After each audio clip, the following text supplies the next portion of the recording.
مولوی صاحب قرآن شریف لے کے کھڑا ہے اور دوسرا گھوسا مار کے گرا رہا ہے اس کو. یہی سب اب نیپال میں رہ گیا ہے. خبردار، نیپال کی جو عزت گھٹی ہے، جو عزت لوٹی ہے، اس عزت کو تم لوگ بچاؤ. اپنے جلسے کو پاکیزہ بناؤ.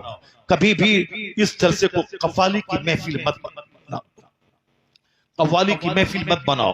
لچوں لفنگوں کو بلا کر کے پورے مسلمانوں کی ناک مت کٹواؤ. اس کلپ کو ہندو بھی دیکھ رہے ہیں، اس کلپ کو کرسچن بھی دیکھ رہے ہیں، اس کلپ کو یہودی بھی دیکھ رہے ہیں.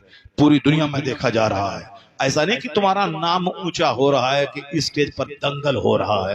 نام اونچا نہیں، سارے لوگوں کی نگاہوں میں نیپال کے مسلمانوں کی ساکھ گرتی نظر آ رہی ہے.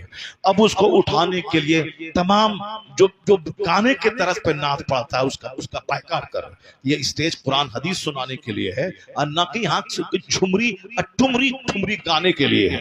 اگر گانا ہی سننا ہے تو کسی بمبئی سے فلم ایکٹر کو بلا لیں گے، اس سے گانا سن لیں گے. اگر ناٹنگی ہی دیکھنی ہے تو کسی سرکس کے جوکر کو بلا لیں گے، وہ جوکر ناچے گا کودے گا، ہم لوگ ہنسیں گے.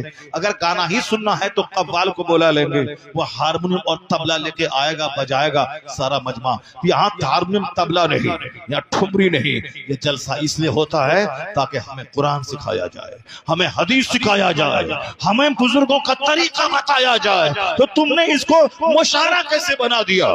تم نے اس کو گانے کی محفل کیسے بنا دی؟ وہ نعت ہے جو گانے کے طرز پہ ٹھمک ٹھمک کے پڑھا جائے. وہ نعت ہے. نعت وہ رہی ہے. نعت پڑھتے تھے اجمل، نعت پڑھتے تھے بیکل، نعت پڑھتے تھے ظفر بنارسی، نعت پڑھتے تھے وہ پرانے لوگ، نعت پڑھتے تھے وہ جب نعت سنی جاتی تھی تو آنکھ میں آنسو کے قطرے آ جاتے تھے. لوگ مدینہ پاک کے عشق میں بے چین ہو جاتے تھے، بے نمازی ہو جاتے تھے، جھوٹا سچا بن جاتا تھا، فاسق و فاجر متقی پرہیزگار بن جاتا تھا. وہ نعتیں ہوتی تھی. یہ صاحب گانے بجانے کے طرز پہ نعتیں پڑھنا، ہلانا ڈولانا، یہ اسی طریقے نے ہمارے سنیوں کے جلسے کو تباہ و برباد کر کے رکھ دیا.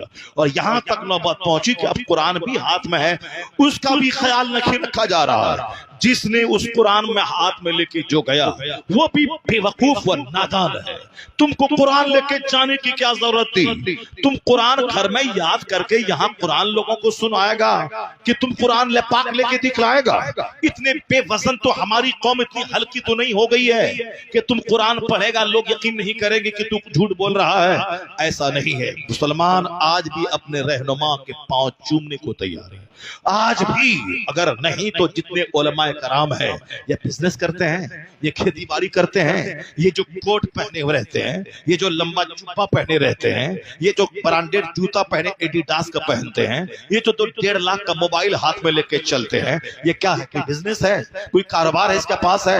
کیا ہے اس کے پاس؟ یہ جو گاڑی لے کے چل رہے ہیں، کیا ان کے پاس 1000 بیگھہ زمین باپ کی چھوڑی ہوئی ہے؟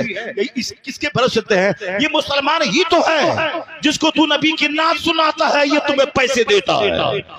یہ مسلمان ہی تو ہے. میں مسجد میں نماز پڑھاتا ہوں، یہ میری قوم مجھ کو 10,000 روپے ماہانہ دیتی ہے.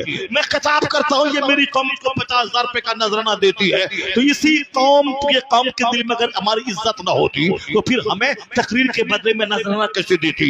ہمیں امامت کے بدلے میں تنخواہ میں کیسے دیتی؟ یہ نعت خوانی کے بدلے میں یہ نوازہ تو کیسے جاتا؟ جو تجھے نواز رہا ہے تو تو اس کو تم اتنا کمزور کیوں سمجھ رہا ہے؟ کہ میں قرآن بولوں گا اس کو یقین نہیں آئے گا، اس لیے قرآن لے کے میں اسٹیج پہ جا رہا ہوں تاکہ لوگ جان لے کہ میں قرآن بول رہا ہوں. تم نے گھوسا کھایا، قرآن پاک گرا، تو تم دونوں نے جگ ہسائی کی اور بیچ میں قرآن پاک کو تم نے نیچے گرا کر کے تم نے سارے مسلمانوں کی ناک کٹوا دی. ان ذلیل لوگوں سے اسٹیج کو پاک کر، قرآن بولا کر، حدیث بولا کر.